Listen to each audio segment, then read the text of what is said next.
Hari ini saudara saya akan masuk pada bagian yang keempat ya. Dari firman Tuhan, seri firman Tuhan First Love. Pada bagian yang keempat ini saya akan menyampaikan satu pesan firman yang berjudul First Love Full Passion. Ada yang masih ingat gak ya minggu lalu kita belajar apa? Cinta merpati versus cinta monyet. Senggol kiri kanan. Berapa banyak yang bersyukur Tuhan kita gak mencintai dengan cinta monyet. Sebentar menggebu-gebu terus hilang. Kita bersyukur Tuhan kita kalau mencintai cinta merpati. Itu sebabnya saudaraku hari ini saya tarik saudara nih.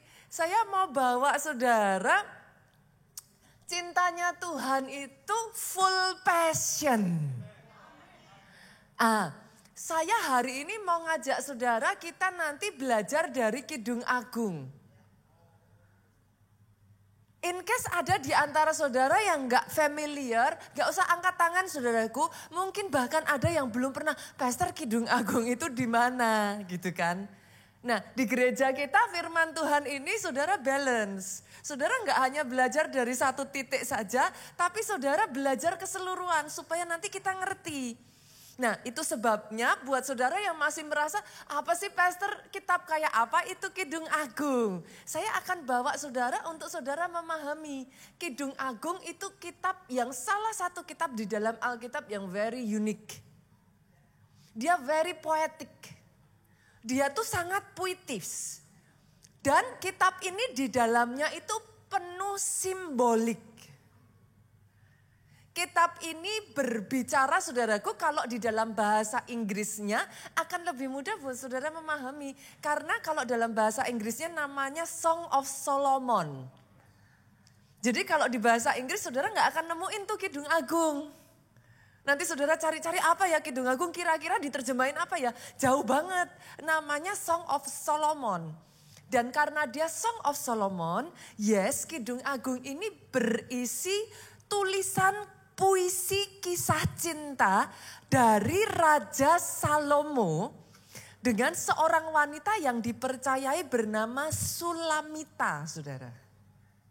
Nah, apa yang menarik dari kitab ini adalah secara literal, kitab ini berbicara tentang kisah cinta dari sepasang kekasih. Tetapi saudaraku hebatnya kitab ini juga secara spiritual itu berbicara tentang saudaraku banyak ahli penafsir melihat bahwa so many metafora yang dipakai itu nilai rohaninya sangat dalam sekali. Nah nilai rohani seperti apa pastor? Ini berbicara tentang hubungan Tuhan dengan jemaatnya. Atau sebagian mengartikan sebagai lambang Kristus, Yesus saudaraku sebagai mempelai pria dengan gerejanya. Siapa kita ini? Mempelai wanita. Nanti dari situ saudara akan bisa melihat cinta dan kerinduannya Tuhan yang menggebu-gebu terhadap anak-anaknya. Saudara bisa melihat bagaimana gambaran kasihnya Tuhan, rasa kangennya itu meluap. Dari situ saudara bisa melihat kalau dia mencintai manusia itu bukan dengan cinta monyet. Dia full passion saudara. Boleh ya? Itu sebabnya dengan understanding ini saya jelaskan dulu. Supaya nanti ketika saudara baca saudara gak salah tangkap nih. Loh ini apa pastor? Karena kalau nanti saudara baca sepanjang Kidung Agung. Ini kita paling unik saudara. Kenapa?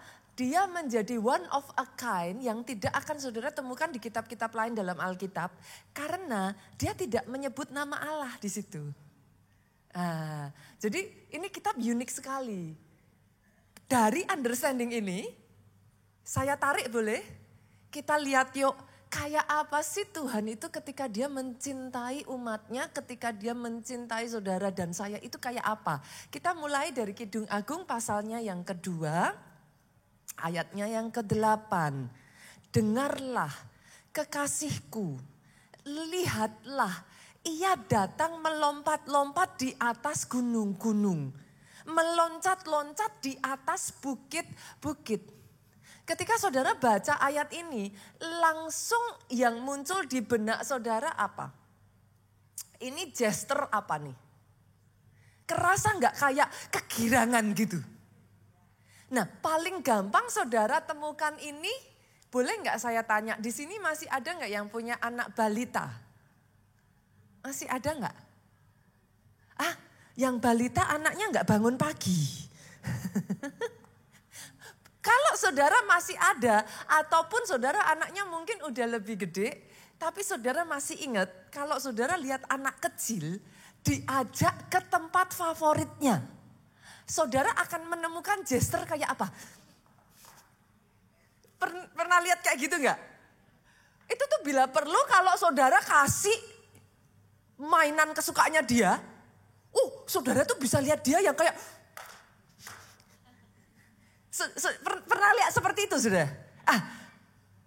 That make it easier untuk saudara memahami ayat ini. Saudara akan bisa menemukan apa? Kesan ini loh Pak, apa? Excitement gitu. Kayak kalau sudah gini, ada hal-hal tertentu saudara itu passionate.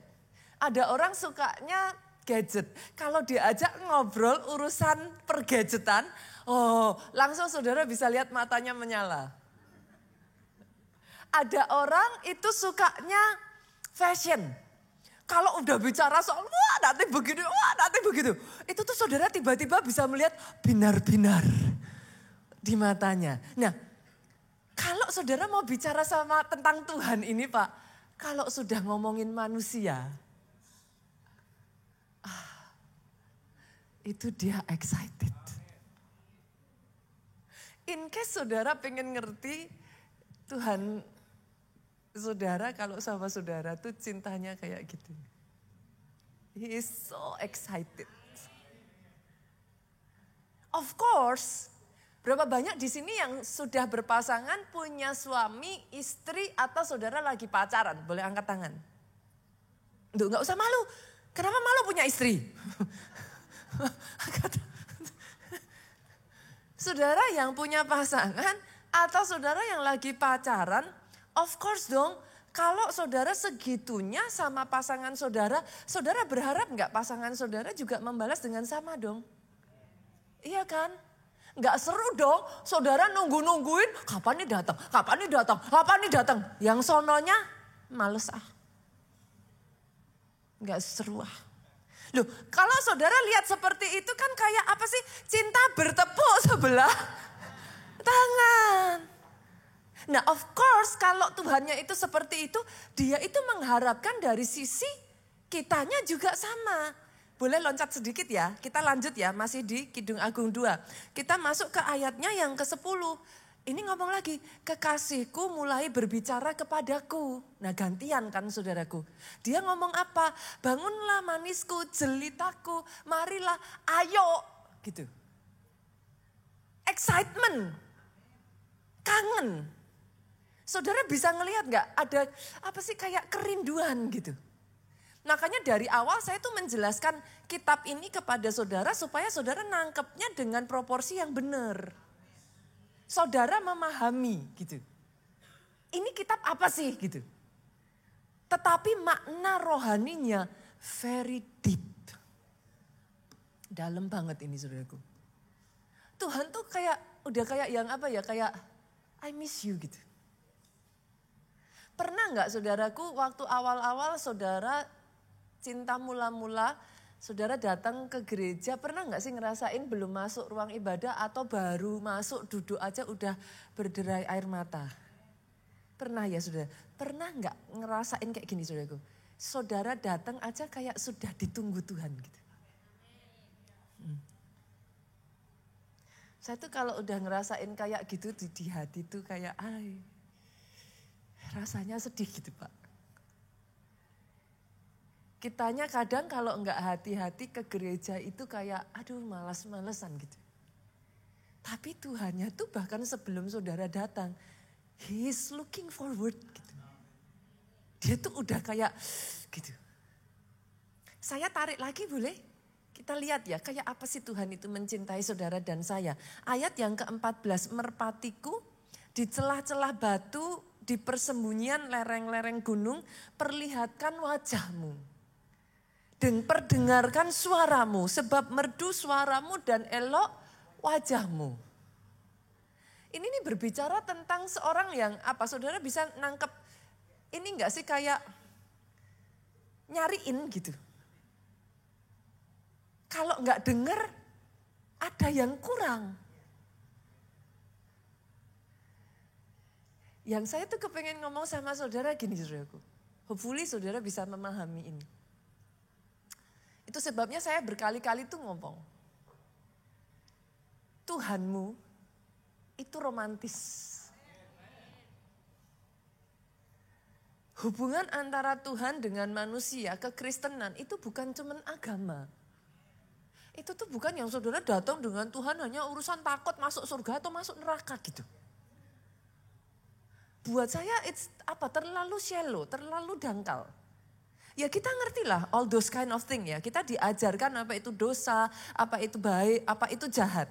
Moral lah. Tapi hubungan dengan Tuhan is not just it gitu. Itu lebih dalam dari itu. Dia itu segitunya. Kalau saudara mau tahu ya, sejak dari awal, kenapa saya bilang Tuhan itu romantis? Ada satu ayat di dalam Kejadian yang menggambarkan keromantisan Tuhan ya saudara. Sejak dari awal manusia diciptakan. Boleh nggak saya tarik kita lihat ya. Pastor ayat apa nih yang bisa menggambarkan manusia diciptakan? Emangnya Tuhan kayak apa? Kejadian 3 ayatnya yang ke-8. Multimedia boleh bantu saya enggak? Karena enggak ada di catatan. Kejadian 3 ayatnya yang ke-8 sampai 9. Ayat ini ngomong gini saudara. Ketika mereka mendengar bunyi langkah Tuhan Allah yang berjalan-jalan dalam taman itu pada waktu hari sejuk. Saudara sampai di sini nanti saya lanjutkan dan saudara tahu picturingnya. Dari situ saudara itu ngerti, Tuhan itu zaman itu waktu awal dengan manusia mula-mula ya saudara, Adam dan Hawa. Kebayang gak sih Tuhan itu sama mereka tuh suka jalan-jalan, itu kayak saya tuh bisa bayangin suasana taman kayak gitu. Lagi sejuk, kayak apa sih, embun masih kayak ini, kayak habis hujan, suasananya tuh berisi gitu. Di situ Tuhan ngajak jalan-jalan manusia, chit-chat, ngobrol. Kebayang picturingnya enggak saudara? But then satu ritual, satu kebiasaan, satu habit yang begitu menyenangkan yang dinanti-nantikan Tuhan, dia turun tuh, dia datang. Tapi coba saudara lihat apa yang terjadi. Bersembunyilah manusia dan istrinya itu terhadap Tuhan Allah di antara pohon-pohonan dalam taman. Saya nggak tahu dengan saudara ya, berasa nggak sih baca ayat ini sedih? Coba ya, turun ke ayatnya yang ke-9 multimedia. Boleh? Tetapi Tuhan Allah memanggil manusia itu dan berfirman kepadanya apa? Di manakah engkau? Dicari saudaraku. Turun lagi boleh? Adakah? Turun lagi? Enggak ada? Berarti sampai ayat yang ke-10 kalau memang bisa. Tapi it's okay. Anyway saya bawa saudara untuk bisa memahami picturingnya saudara. Apa yang used to be a daily habit.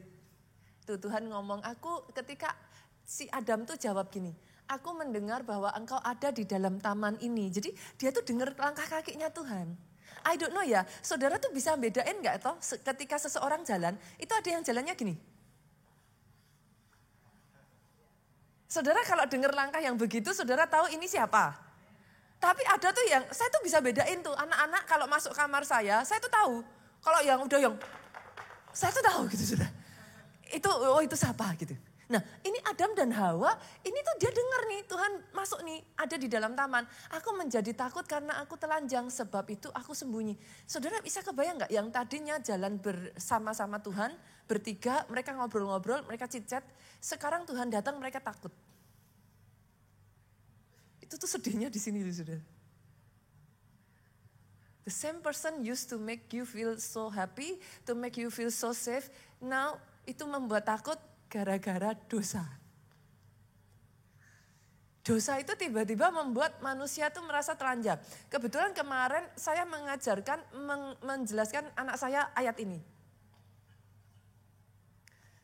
Saudara pernah nggak ngerasa ketika saudara bikin salah, itu kayak rasanya di hati tuh udah gini. Kayak orang telanjang itu loh saudara. That's the guilty feeling. Apa yang tadinya used to be a very beautiful relationship and then kayak kerasa nggak sih sejak manusia jatuh dalam dosa, sekangen itu loh Tuhan.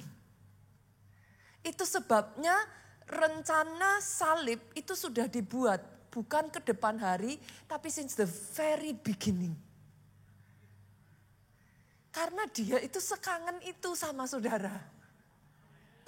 Dia tuh kayak apa ya? Dia itu miss. Pertanyaannya gini loh saudaraku, kalau mempelai pria itu kangennya sampai kayak gitu, kita ini sebagai gerejanya masih kangen enggak toh? Atau jangan-jangan anak-anak Tuhan kalau enggak hati-hati udah menjadikan ibadah itu rutinitas.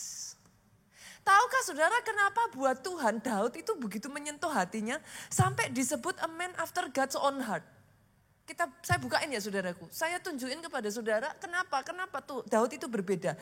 Mazmur pasalnya yang kelima ayatnya yang keempat ngomong gini, Tuhan pada waktu pagi engkau mendengar seruanku. Pada waktu pagi aku mengatur persembahan bagimu. Aku menunggu-nunggu. Saudara bisa ngerasain enggak? Enggak heran Tuhan tuh kalau sama Daud, lah gimana saudara? Udah disiapin suami-suami kalau pulang istri udah nunggu, udah disiapin masakan kesukaan, udah disiapin apa-apa yang saudara butuh, itu gimana sih di hati? Saudara capek-capek pulang kerja, ada aja anak yang lari, yang lain sembunyi di kamar, yang lain gak peduli, yang lain cuek. Ini anak, saudara pulang kerja, bau badannya dipeluk, diciumin, bilang I miss you daddy. Kayak gitu tuh rasanya kayak apa saudara? Saudara bisa nangkep yang saya maksudkan? Masalahnya ya saudaraku, hari-hari ini tuh kita hidup di zaman yang everything is apa? Semua itu serba hiruk pikuk gitu. Jujur kata saudara cari Tuhan kalau apa? Kalau sudah keadaan darurat tuh. Masalah. Kalau butuh pertolongan.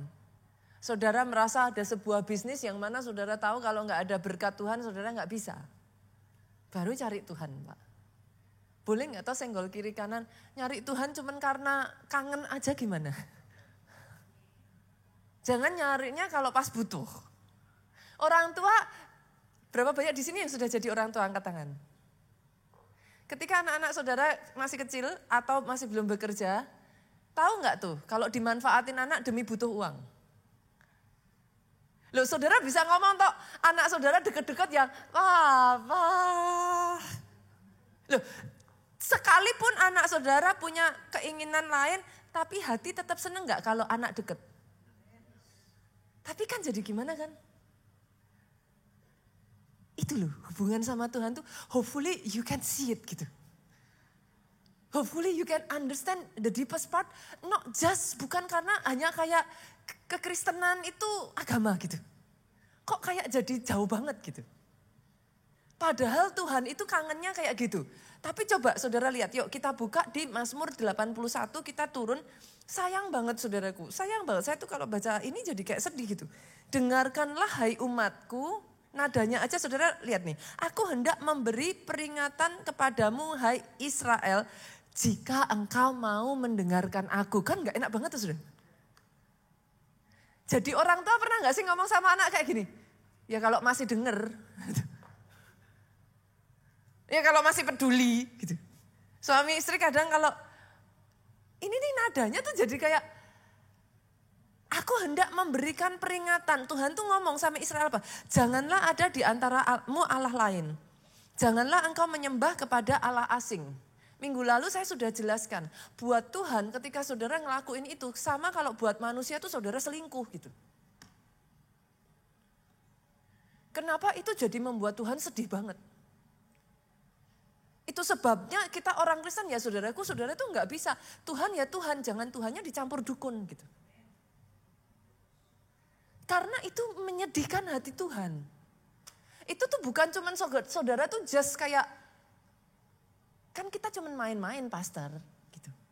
No, itu seperti kalau saudara sebagai perempuan ngomong suami saudara sama perempuan lain deket-deket TP-TP, tebar pesona. Terus suami saudara ngomong, lah tapi saya memang pembawaannya kayak gini sama semua wanita saya juga begini. Pernah dengar kata-kata itu saudara? Cekik aja saudaraku. Manusia tanpa saudara sadari juga mengatakan seperti itu ke Tuhan. Tapi buat Tuhan it makes him sad. Itu bikin Tuhan sedih. Tuhan ngomong apa? Akulah Tuhan Allahmu yang menuntun engkau keluar dari tanah Mesir. Bukalah mulutmu lebar-lebar, maka aku akan membuatnya penuh. Tuhan tuh sebenarnya kepengen ngisi, saudaraku. Maksudnya gimana? Buka mulut lebar-lebar. Ketika kita tuh lapar sama haus, Tuhan tuh kasih, Tuhan tuh isi. Buka lebar-lebar. Jangan kayak gak punya rasa haus gitu. Jangan kayak gak ada hasrat, gak ada keinginan cari Tuhan. Tetapi umatku tidak mendengar suaraku dan Israel tidak suka kepadaku. Itu sakitnya tuh di sini gitu saudaraku. Sebab itu aku membiarkan dia dalam kedegilan hatinya, biarlah mereka berjalan mengikuti rencananya sendiri. Kalau saudara baca dari ayat ini, padahal yang Tuhan minta cuma apa toh? Disuruh apa? Dengarkan aku. Dengar. Tapi banyak manusia tuh mau-maunya sendiri. Ya sudah, kalau sudah mau-maunya sendiri, Tuhan tuh kayak, ya sudah. Akhirnya manusia mengikuti keinginannya sendiri, suaranya sendiri. Gak heran banyak orang akhirnya jatuh. Udah jatuh, udah hancur, nyalain Tuhan lagi. Nah ini kan lebih jengkelin tuh saudaraku. Bisa nangkep ya. Nah, hopefully kalau saya tuh belajar Alkitab sama anak saya tuh begini caranya saudara. Saya jelasin ke anak saya seperti itu. Then suddenly the Bible become alive. Padahal ya saudara, kalau kita itu mau denger, lanjut ya ayat di bawahnya, cuman disuruh denger aja. Sekiranya, ayat 14, umatku mendengarkan aku sekiranya, just if you listen gitu. Sekiranya Israel hidup menurut jalan yang kutunjukkan, berarti apa ini? Taat, nurut. Loh ikut Tuhan itu kan sebenarnya simpel tuh saudaraku. Disuruhnya cuman apa sih? Listen and obey. Dengar, terus taat. Apa susahnya? Tapi senggol kiri kanan. Ternyata susahnya minta ampun. Banyak orang untuk denger aja susah. Seketika itu juga kalau orang dengar, kalau orang taat ya. Seketika itu juga musuh mereka aku tundukkan. Terhadap para lawan mereka aku balikkan tanganku. Artinya apa? Musuh ditundukkan itu artinya apa saudaraku? Menang kan saudara? Terhadap lawan tangan Tuhan itu ditutup. Artinya apa? Lawan kalah toh. Saudara butuh apa sih dalam kehidupan ini? Tuhan ngomong seandainya engkau mendengarkan aku loh. Aku tuh kasih kemenangan kok. musuhmu kalah kok. Bukan itu aja saudaraku, orang-orang yang membenci Tuhan akan tunduk menjilat kepadanya. Itulah nasib mereka untuk selama-lamanya. Tetapi umatku akan kuberi makan gandum yang terbaik. Dan dengan madu dari gunung batu aku akan mengenyangkannya. Jadi saudara tuh gak akan pernah kekurangan hal yang baik dalam hidupmu. Hanya saja gini saudaraku, harus memahami ya. Ada pertanyaan kadang ke saya gini, Pastor, kenapa ya orang-orang yang di luar Tuhan kok rasanya malah lebih diberkati? Pernah dengar itu enggak? Kita nih anak Tuhan tuh kayaknya nasibnya enggak bisa deh. Kita baik tapi enggak bisa diberkati gitu. Coba cari itu. Orang-orang kaya di dunia. Gitu. Mana tuh? Nah cuman gini saudaraku. Kalau ngelihat picture itu jangan cuman curang. Jangan ngelihat cuman satu titik aja enggak dilihat big picture-nya. Oke, kalau saudara mau nilai dari segi hanya masalah uang, hanya masalah uang loh ya saudara. Saudara nyuri juga dapat uang. Betul Pak? Korupsi dapat uang banyak tuh Pak. Sekarang coba kalau saudara dengar berita ini, bukan saya loh ya. Ini semua sudah ada di berita. Mau dapat cepat, itu ratusan triliun kok. Tapi kan ujungnya apa? Nah, jadi jangan lihatnya hanya picture kecilnya doang. Tapi big picture-nya. Lihat keluarganya. Satu persatu tuh, ada damai enggak? Hidupnya ada sukacita enggak? Atau hanya sesaat? Long lasting enggak? Kelihatannya hebat, kelihatannya jago, kelihatannya ini, ujungnya penjara. Lah ya buat apa? Yang jadi masalah gini saudara, ilmunya kalau di dunia sama dengan Tuhan itu beda ilmu. Saudara mau ikut yang mana kan gitu? Gak bisa saudara tabrakin. Saudara harus ngerti dulu urusan roh, urusan jiwa, urusan tubuh. Doanya jalan, puasanya jalan, baca Alkitabnya jalan. Tapi belajar juga dong skillnya. Jangan doa tapi habis itu ditanya kerjanya apa? Serahkan Tuhan loh. Lah gimana? Enggak bisa. Make sense enggak Bapak Ibu? Make sense ya. Nah yang bikin jadi susah itu adalah kita hidup di zaman yang serba cepat Pak sekarang ini. Kalau saudara ingat-ingat zaman dulu. Saya enggak tahu nih Bapak Ibu yang udah lebih senior dari saya. Zaman dulu itu kalau mau nerima pesen. Saudara tuh harus nunggu surat loh. Zaman saya masih kecil, itu harus sabar.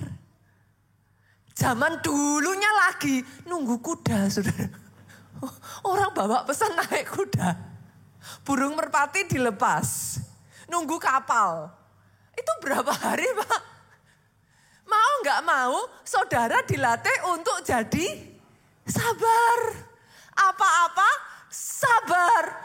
Zaman sekarang buka handphone, WA gak dibales-bales, ngamuk. Padahal baru hitungan menit. Kita hidup di zaman yang serba cepat gitu. Akhirnya nunggu suara Tuhan, kita juga cepet. Loh kok ya kalau saudara nunggu Big Boss aja ya seenak hatinya Big Boss kan. Masa saudara janjian sama Big Boss, terus ibaratnya ya saudara, saat ini juga, awas ya, mana jawabannya? Kan gak bisa gitu. Tapi seringkali kita memperlakukan Tuhan seperti itu loh. Ada satu ilmu yang dibenci banyak orang, nama ilmunya adalah sabar menunggu.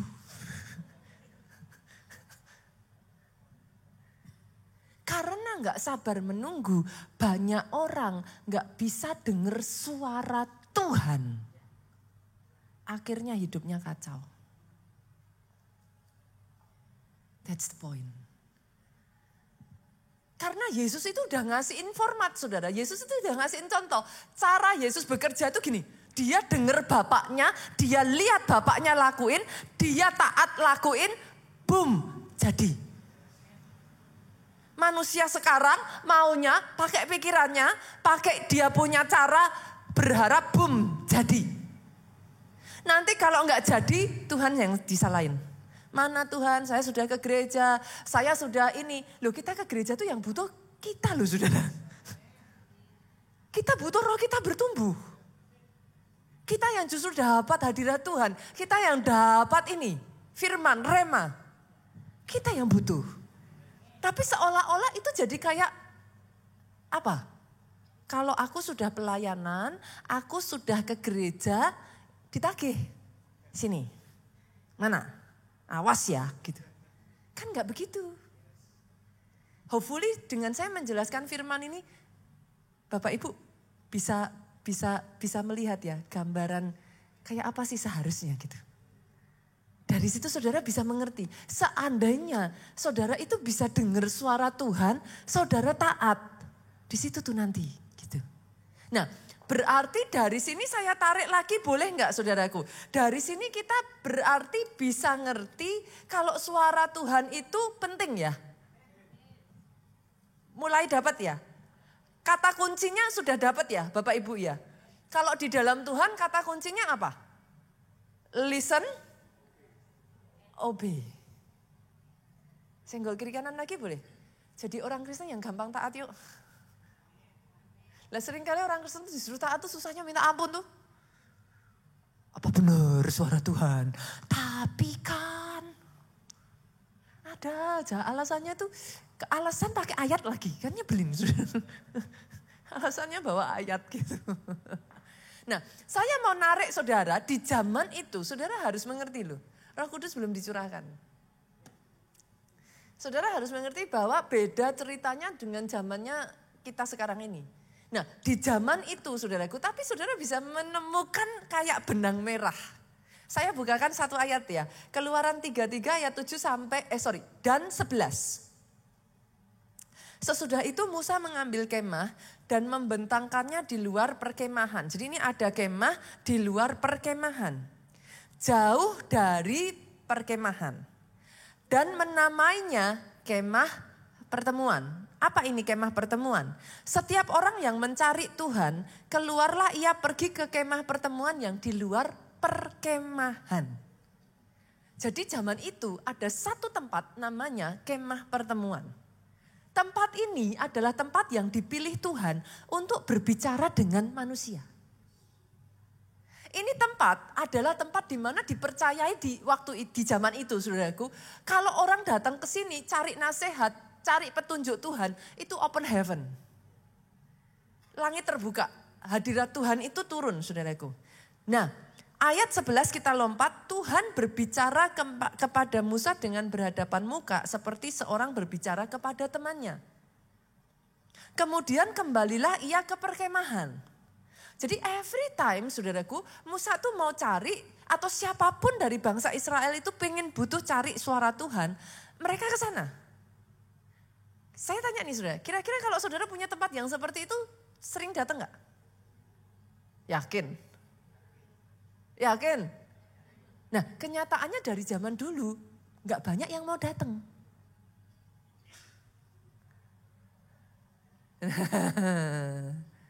Kalau zaman kita sekarang, Pondok Daud. Gak heran sangat banyak kesaksian di gereja keluarga Allah munculnya dari Pondok Daud. Saudara pernah notice gak sih saudaraku, setiap minggu di gereja kita ini selalu ditayangkan kesaksian? Memangnya gampang cari kesaksian saudara? Setiap kali kesaksian itu tayang, saudara ngerti gini. That means every single week ada setidaknya satu orang yang doanya dijawab Tuhan. Oh, kalau buat saya ya saudaraku, kenapa saya mempertahankan kesaksian ini? Even though it's not easy. Enggak semua orang, bukan berarti enggak banyak kesaksian. Setelah dapat kesaksian, banyak orang tuh bungkam. Lah curang tuh. Banyak orang itu malu saya pastor, malu. Oh enggak usah pastor, enggak usah. Datang sama saya cerita saudara. Habis itu saya bilang, ayo saksikan biar yang lain diberkati. Oh saya takut pastor, saya takut pastor. Tapi yang saya tahu saudaraku, in every testimony kita melihat Tuhanku setia. Oh kalau mau kasih tepuk tangan, kasih tepuk tangan. Tuhan itu setia saudara. Nah balik lagi, ada satu orang terlepas dari yang lain-lain gak tahan, gak kuat berlama-lama di itu kemah saudara. Ada satu orang, kita lanjutkan nih ayat 11. Tetapi abdinya Yosua bin Nun, seorang yang masih muda, tidaklah meninggalkan kemah itu. Saudara kebayang gak zaman itu yang namanya abdi, kalau zaman sekarang saudara kenal dengan istilah ajudan. Itu kemana masternya pergi, harus ikut kan. Mau sampai jam 12 malam, mau sampai jam berapapun harus ikut. Atau asisten. Nah saudara sudah lihat bahwa Musa itu udah ngobrol sama Tuhan. Yang jelas udah lama. Itu tuh bukan kayak Yosua baru datang terus tinggal. Enggak, Yosua tuh udah nungguin Musa. Musa balik, Yosua gak balik. Yosua tetap tinggal. Saudara tahu perbedaannya apa? Now hopefully saudara bisa ngerti. For everything there is a reason. Itulah yang membedakan. Itulah yang menyebabkan 10 pengintai ngeper bahasa Jawanya saudaraku. Lari, gak berani. Kami ini cuman belalang, mereka raksasa. Tapi Yosua ngomong, yang bersama kami Tuhan kami. Kalau sudah dia janji, dia pasti menepati. Itu yang membedakan. 10 pengintai dengan satu leteng generasi Yosua binasa di padang gurun. Yosua masuk tanah perjanjian. Saudara bisa ngelihat gak betapa besar perbedaannya? Itulah yang membedakan. Saya melihat ada orang-orang yang on fire di depan, tapi gak bisa sampai selesai. Apa yang membedakan? Ini saudara. Kalau saudara gak belajar mendengar suara Tuhan, maka yang saudara dengar apa? Keinginanmu. Manusia tuh gimana? Pastor lah mau apa? Saya udah gak kuat lagi. Saya udah gak bisa, gak nyaman. Itu tuh bukan masalah itu saudara. Ikut Tuhan gak selalu nyaman. Tapi ujungnya berkat, hidup. Yang penting itunya. Harus nangkap itunya. Itu sebabnya harus ada tahan uji dalam masalah. Lah tapi gimana tahan uji? Yosua 40 tahun berputar-putar di padang gurun bukan karena salahnya dia. Saya tuh waktu baca Yosua nangis saya sudah. Kalau bisa pengennya ngelawan tuh. Yosua enggak salah kok, salah apa dia? Sejak dari awal Musa loh yang mengikuti 10 pengintai. Kan kalah suara. Cuman Yosua sama Kaleb tuh. Tapi terlepas dari itu Yosua menjalani 40 tahun itu dengan sabar loh. Itu kalau saudara kira-kira masih ikut Tuhan gak? Atau mundur teratur? Mana gak ada berkatnya, mana gak dijawab. Nyebelin di gereja.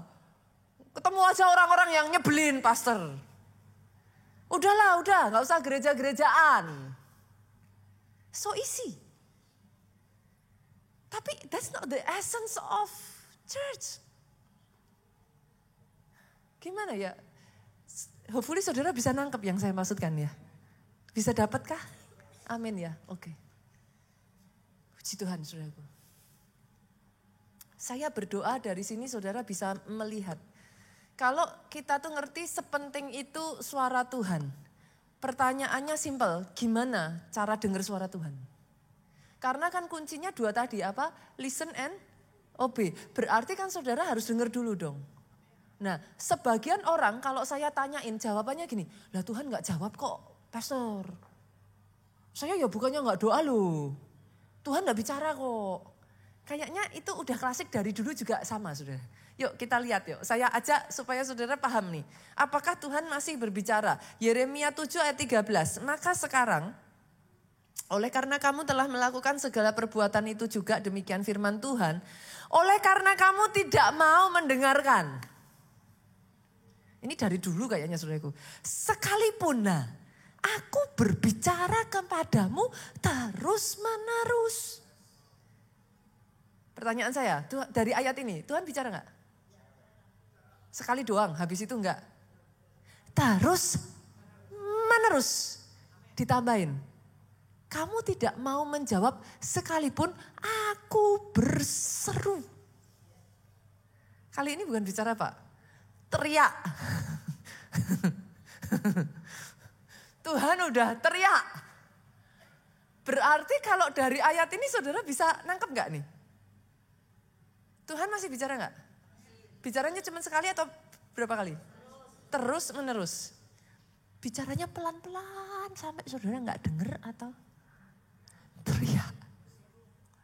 Saya tarik lagi boleh? Ayub, yuk ada ayat yang mirip saudaraku. Saya tarik.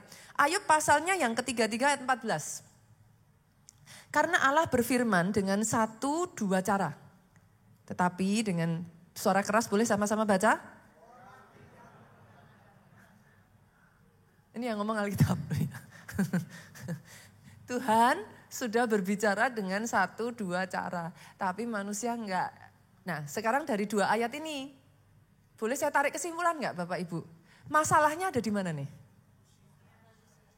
Tuhannya enggak bicara, suaranya terlalu pelan.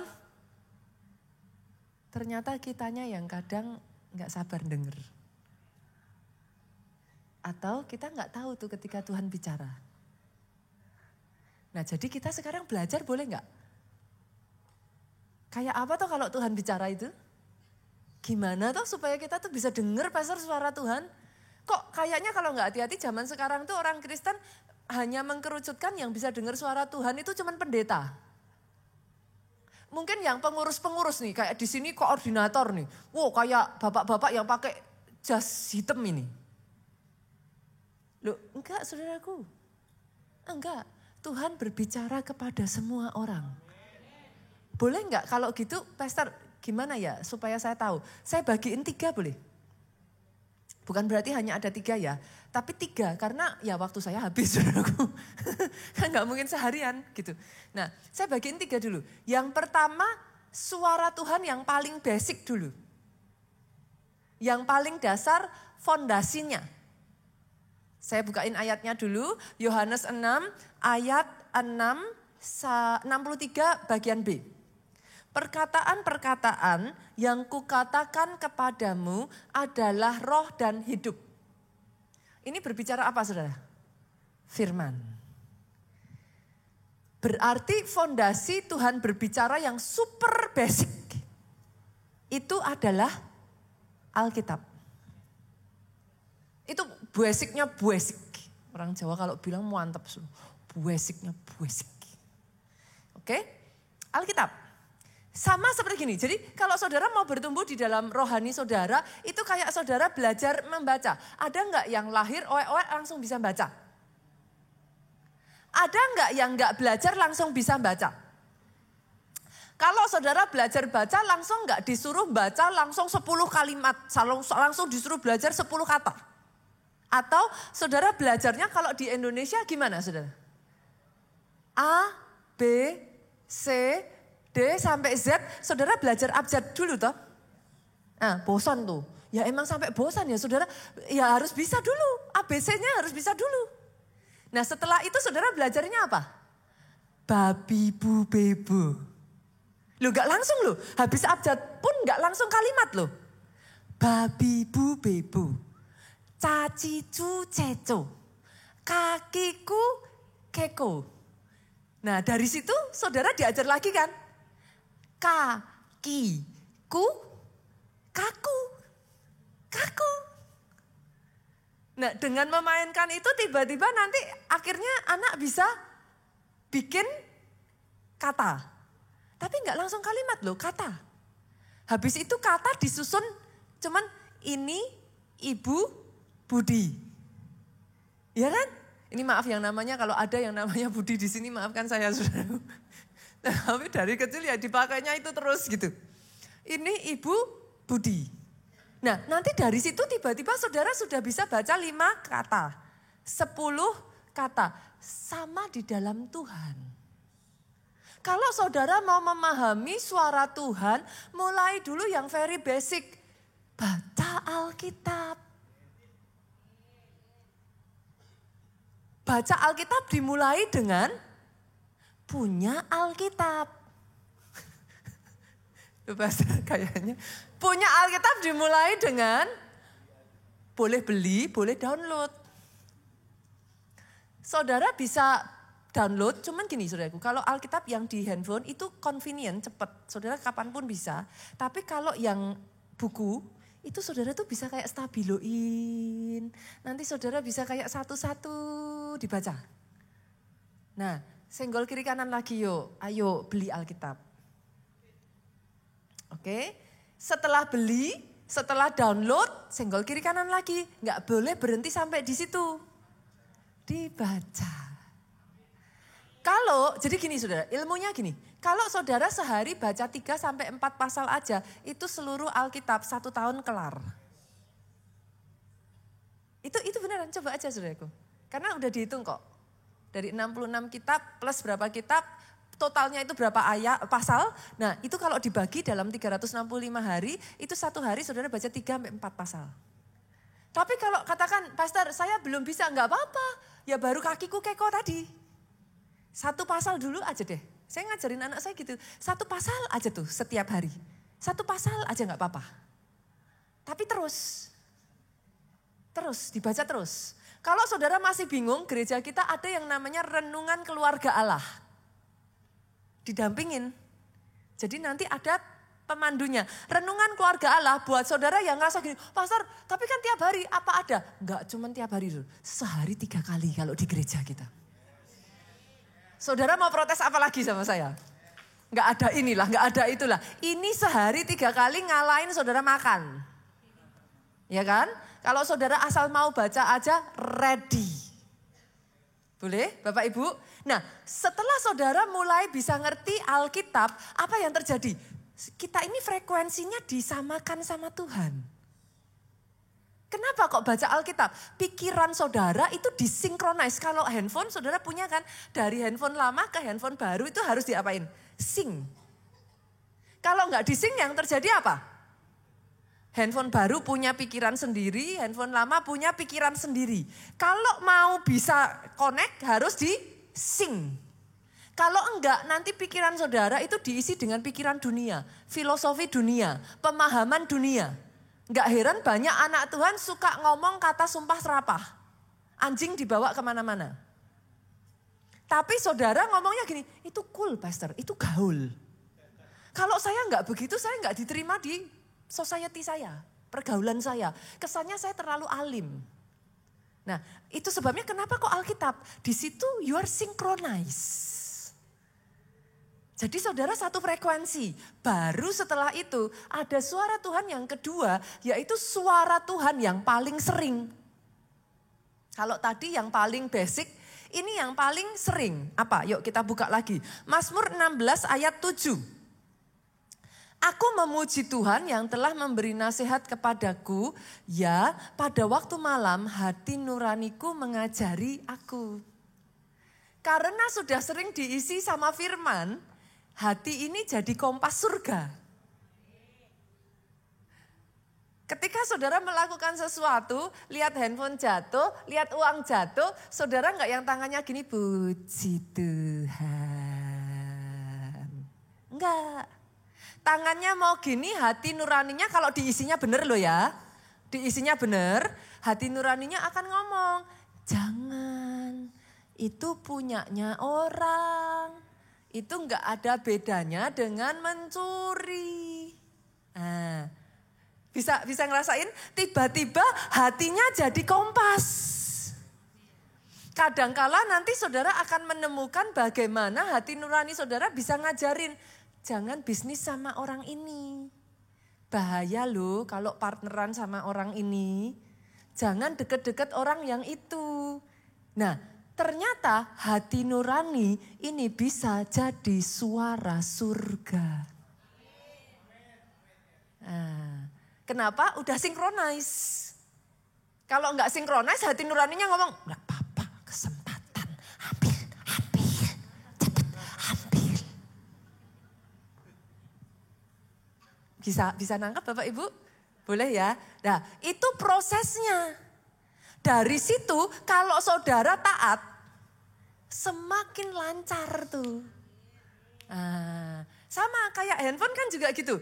Kalau signalnya kenceng, nggak buffering. Kalau signalnya surga kenceng, cepet tuh saudaraku. Semakin lama kayak saudara dengar suara Tuhan tuh kayak just like that gitu. In every bit of your life itu ada suara Tuhan di situ. Dan Tuhan pakainya adalah hati nurani yang sudah disinkronize. Tapi masalahnya Bapak Ibu lah tadi itu, anak Tuhan bukan cuma nggak denger, nggak taat. Udah dengar tapi nggak dilakuin. Setiap kali saudara nggak taat itu dia memperlambat itu. Error. Komandonya itu error saudara. Lah ketaatan kecil itu menjadi tangga untuk membuka pewahyuan besar. Kalau saudara nggak berani belajar taat kecil itu apa pastor? Saudara hari Minggu ayo ke gereja, ada hati ngomong gitu. Nggak bantu. Ayo saat teduh. Malas. Itu kalau saudara lanjutin, itu suara lama-lama tipis hilang. Tapi kalau apapun yang suara itu disinkronkan ya, sekali lagi ya saudaraku ya. Kenapa kok harus disinkronkan? Kalau enggak nanti ada suara yang ngomong gini. Ayo terjunkan dirimu dari atas gedung. Itu kalau enggak disinkronkan nanti bisa kemana-mana saudara, suaranya bisa jadi aneh. Makanya panduannya selalu harus firman gitu. Nah saya tarik lagi boleh? Menyenangkan ya saudara belajar ya, menyenangkan ya. Yang ketiga ada yang namanya suara yang paling mudah. Kenapa suara hati kadang masih susah saudara, kan dia enggak audible ya. Iya kan, jadi saudara kadang masih kayak suka yang bener gak nih gitu. Nah pastor ada satu suara itu yang sebenarnya paling mudah saudaraku. Apa? Tuhan pakai hambanya. Bunita mau ngomong kalau itu Bunita gitu. Karena saya yang khotbah kan jadi susah gitu saudara. Tuhan bisa pakai gembala sidang, Tuhan bisa pakai pengkhotbah, Tuhan bisa pakai pengajar, Tuhan bisa pakai so many kind saudara. Tetapi kenapa Tuhan pakai hambanya? Yuk kita lihat ayatnya. Nih, Yesaya pasalnya, saya lompat langsung ya, Yesaya 50 ayat 10. Siapa di antaramu yang takut akan Tuhan? Takut akan Tuhan tadi hati nuraninya didapat dari apa? Hidup seturut rencana Tuhan tuh? Firman kan, baca kan udah disinkroni ya. Dan mendengarkan suara hambanya. Nah, jika ia hidup dalam kegelapan dan tidak ada cahaya bersinar baginya, baiklah ia percaya kepada nama Tuhan dan bersandar kepada Allahnya. Masalahnya banyak orang dengar suara hambanya, tapi bersandarnya sama hambanya. Jangan ya. Jangan ya dek, jangan katanya gitu saudaraku. Jangan. No. Saudara bersandarnya harus sama Tuhan.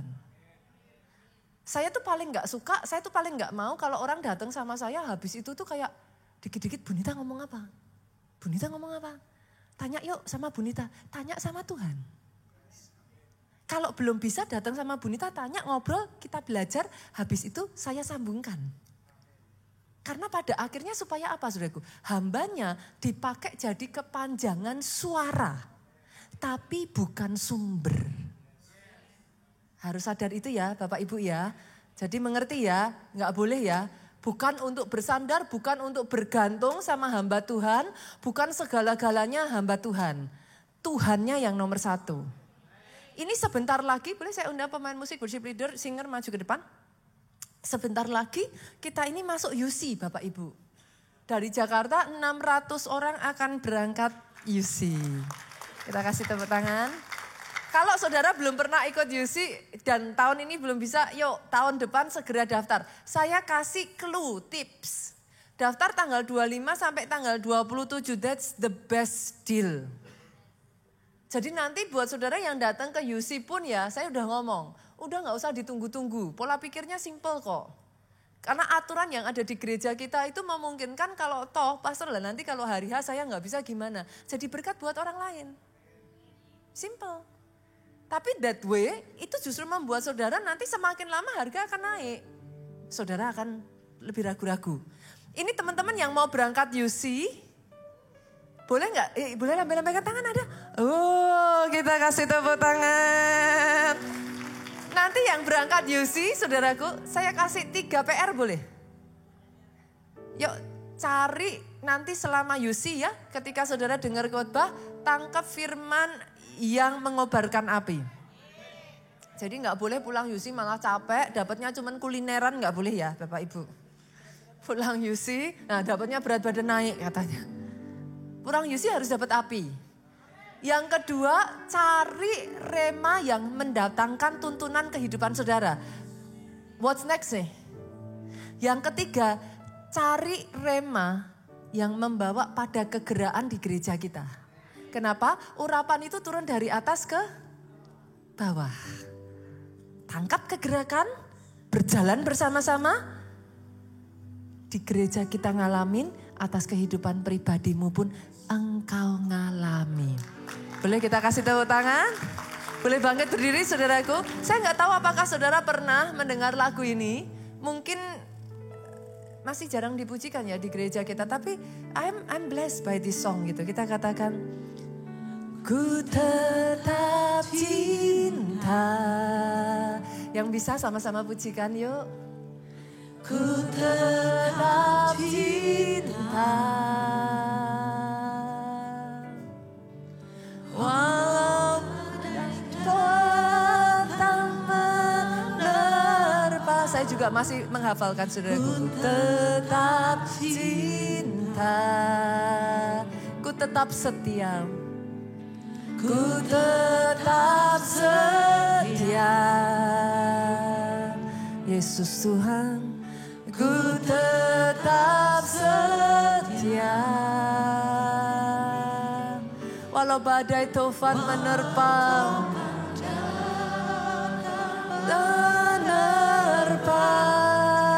ku tetap setia. Dengar ini saudaraku, terlalu banyak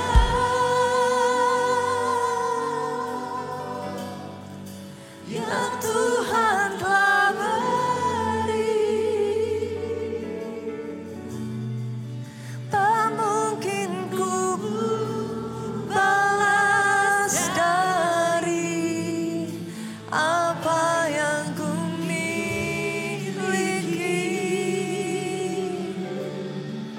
Ku persembahkan Yesus Tuhan seluruh hidupku. Biar ini yang jadi komitmen, ketetapan dalam hatimu. Ku tetap cinta dan ku tetap setia untuk selamanya. Sama-sama yuk kita katakan terlalu banyak. Yes. Oh Tuhan, yang Tuhan telah beri, tak ku balas dari apa yang ku miliki. Sungguh Tuhan terima kasih. Itu sebabnya yang kami berikan.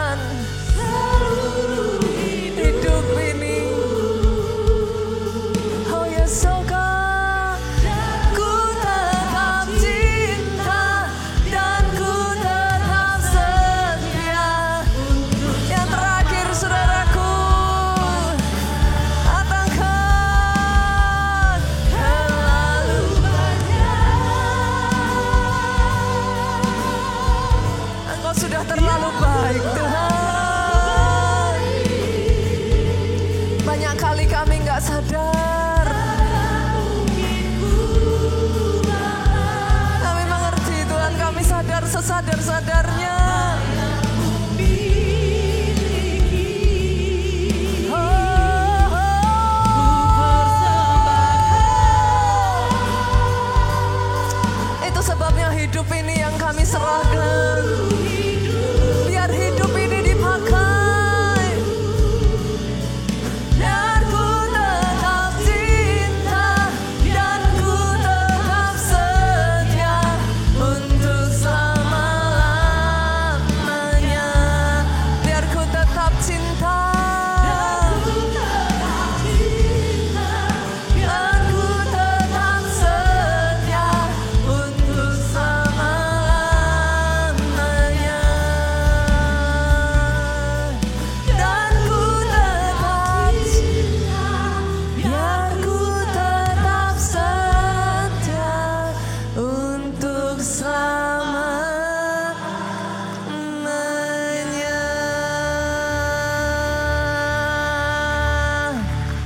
Firman-Mu berarti disampaikan, tapi biarlah Roh Kudus Engkau terus menuntun kami, membimbing kami.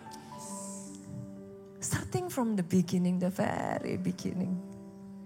Belajar untuk setia, terus membaca firman-Mu, terus bertumbuh di dalam pengenalan akan Engkau. Berakar kuat, tidak mudah goyah dengan masalah, tidak mudah goyah dengan tantangan, gesekan. Belajar tahan uji, tetap setia, tetap cinta sampai akhir.